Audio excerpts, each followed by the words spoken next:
What is your nobody will ever believe this story? One time when I was a teenager, I was playing pool with friends. The pizza arrived or whatever, and I took one last shot just as everyone was leaving and sank like 5 balls. It was the single best move I have ever made in any game I have ever played, but no one saw it and there was no way to take credit for it without sounding like a liar. I miss playing pool in bars. One time me and 2 friends met a couple of haggard-looking biker dudes and asked if they wanted to play a game. One guy took a trick shot and imagined the white ball, 8 ball, and whatever ball he was sinking in a straight line in that order.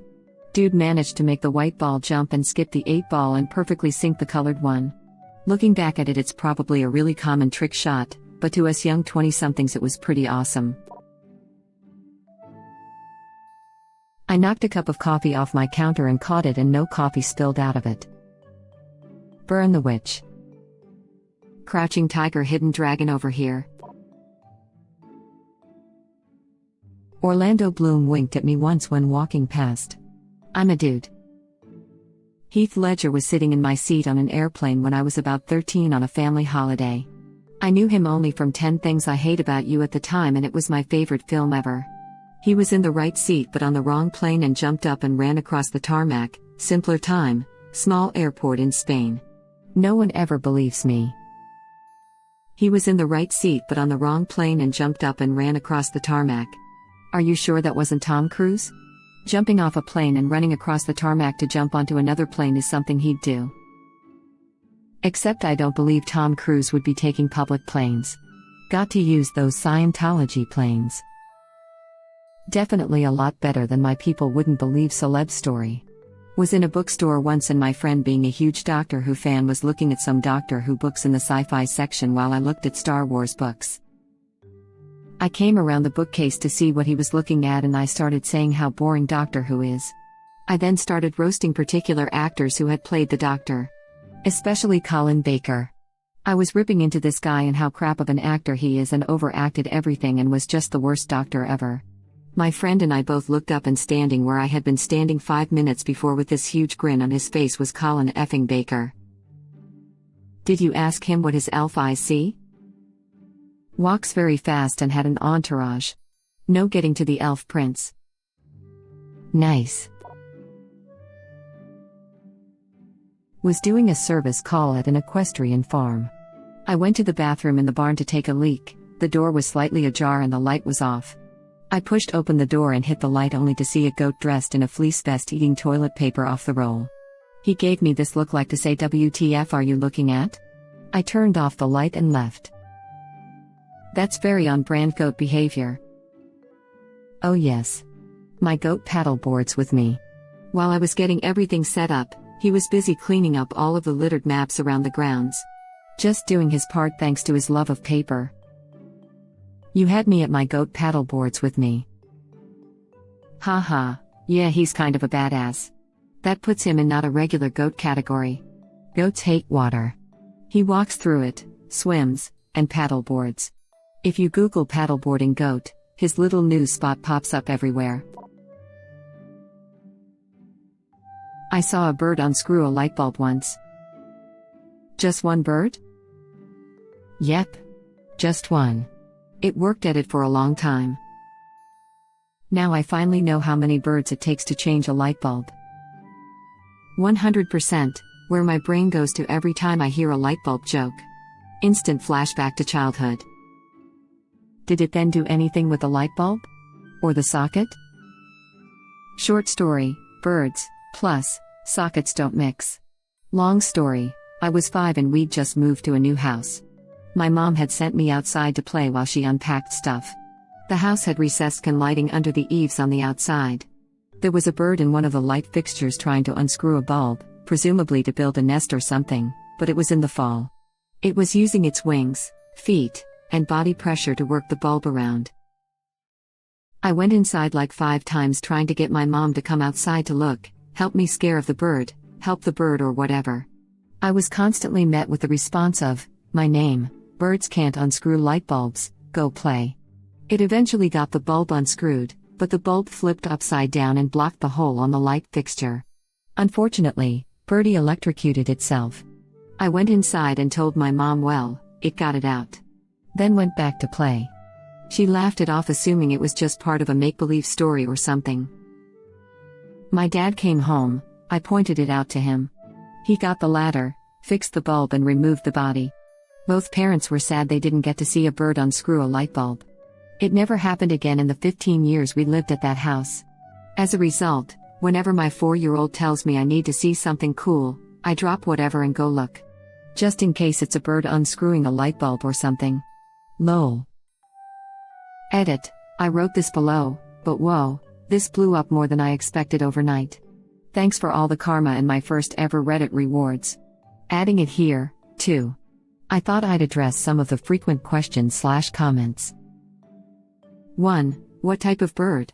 5. Yomi was horrible at ornithology, but I believe it was some type of sparrow or starling, Midwest USA. It was not a corvid, but we did have a fun crow that would visit us that had been hand-reared by the neighbor across the field. Buck was a cool bird. This was 30+ years ago, and while I can't perfectly remember the type of bird, the scritchy-scratchy sound of it working on the bulb is permanently etched in my brain. 2. In defense of my mom. She's an awesome mom. We had just moved 4 states away and our moving truck, that was a couple days late, had unloaded everything the evening before. My dad basically had to hit the ground with his feet running at his new job and was gone during the day.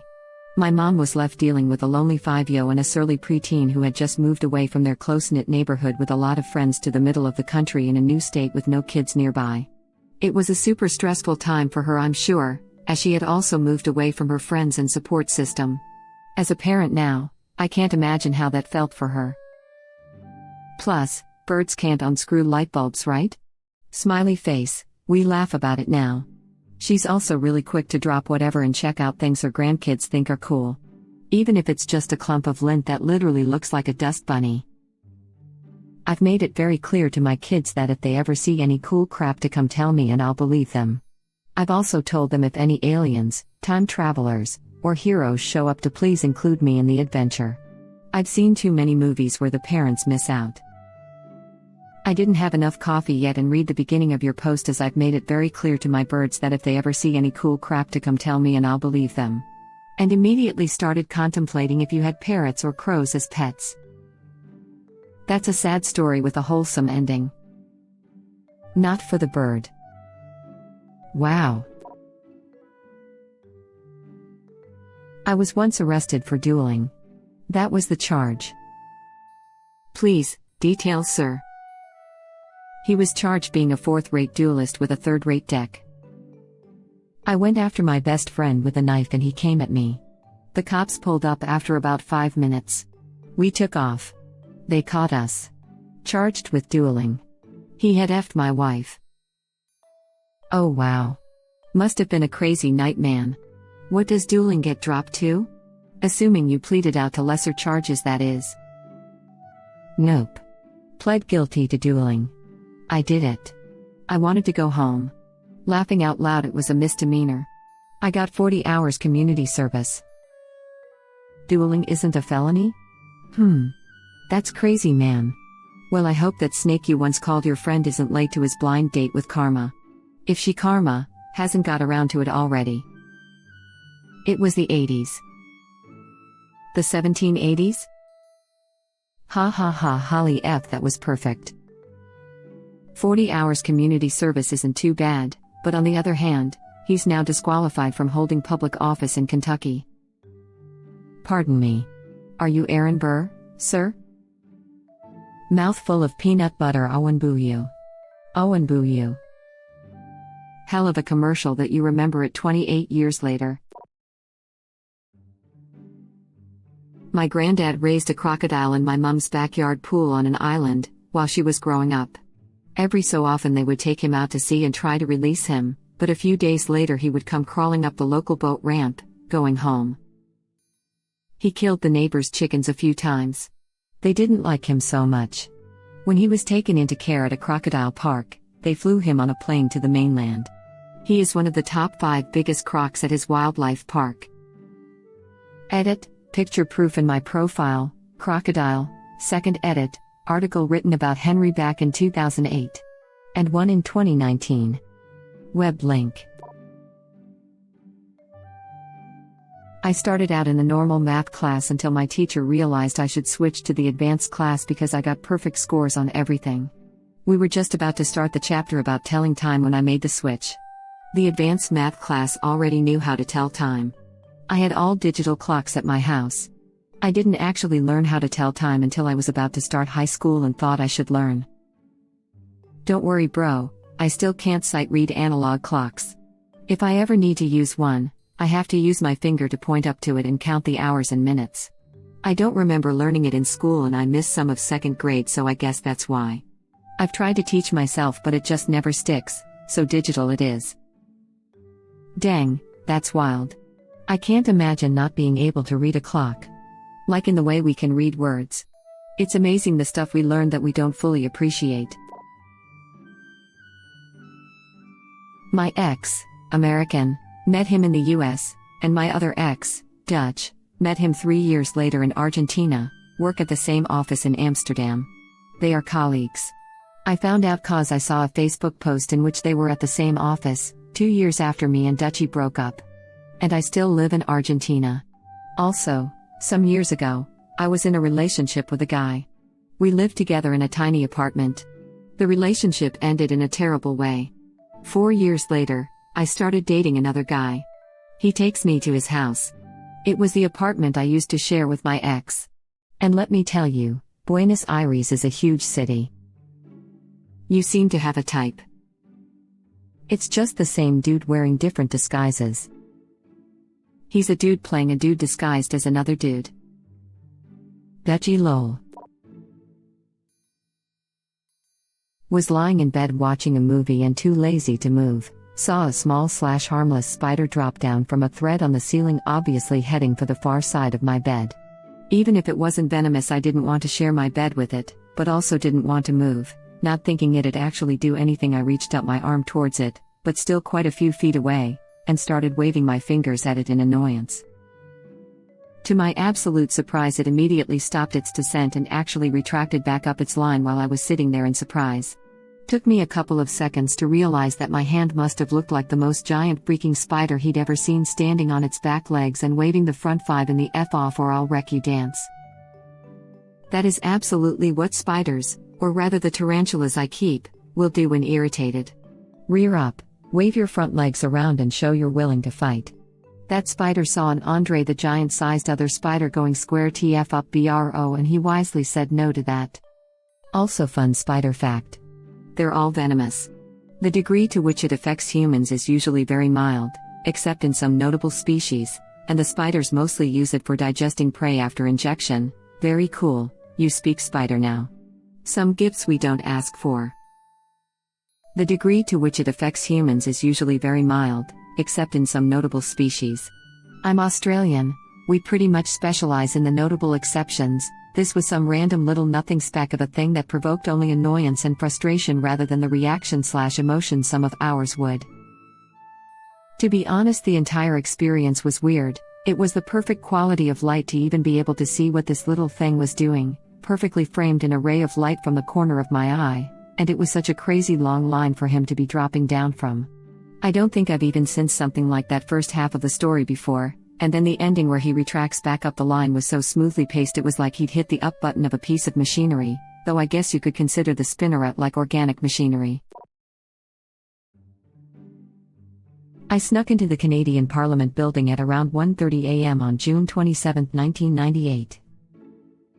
I believe it because I also snuck in once, during the day at age 25 years ago, before there was any real security, RCMP, and cops on vigil like there is today. Wandered the hallways of the upper floor, trying the doors to see if any unlocked. Finally someone asked me what I was doing there. Was super easy. Today impossible. Was daytime on a weekday. P.S. What did you do inside? I just walked around for about 15 minutes and tried to open a bunch of doors, which were all locked. There was major construction happening on the west side of the building at the time. They were digging large holes around the foundation and surrounding areas, and they had built a small temporary enclosure around one of the doors. My 3 buddies and I had just graduated high school and decided to wander around downtown, under the false hope that only 18-years-olds can muster that doing so would somehow get us laid. We climbed up a dark stairway on the hill at the back of Parliament and reached the wrought iron fence with a locked gate at the top. We could see 2 security guards, or, upon reflection, they were probably RMCP, who were doing rounds of the entire construction area, since it basically left the side of the Parliament building open. My one buddy dared someone to try and sneak in. I was easily the most timid of the group. I couldn't even bring myself to speak to girls on most days. But for some reason that night I gave 0 Fs and just hopped over the fence while my buddies loudly hissed for me to come back. I ran between the various cat construction equipment, trying to stay in the dark patches, pausing to watch and memorize the route the 2 security guys were taking. The temporary door to the small enclosure was unlocked. I had seen one of the guards open it from our hiding spot behind the fence. I sprinted the last 15 yards or so, which were illuminated by construction floodlights and in the open, certain I'd be caught, but I made it into the door without making a sound. The actual door to Parliament on the inside was open, so I just went inside. The harder part was sneaking back out. I had to retrace my route, and because I had been inside in the light for so long, my eyes had adjusted so I couldn't see crap once I made it back to the darkness of the construction equipment. I nearly tripped a half-dozen times on my way back to the gate. My buddies had bailed on me within 5 minutes, assuming I'd been caught and wanting to put as much distance between me and them. I eventually found them at the base of the hill near the river, where I was met with a mixture of high fives and questions about my intelligence. None of us got laid. Thank you for watching. Please subscribe to be the first to know about Red Rabbit Reader's new videos. If you like our videos, please like them on YouTube and share them with your friends. We welcome your comments below. Press to start another of our videos.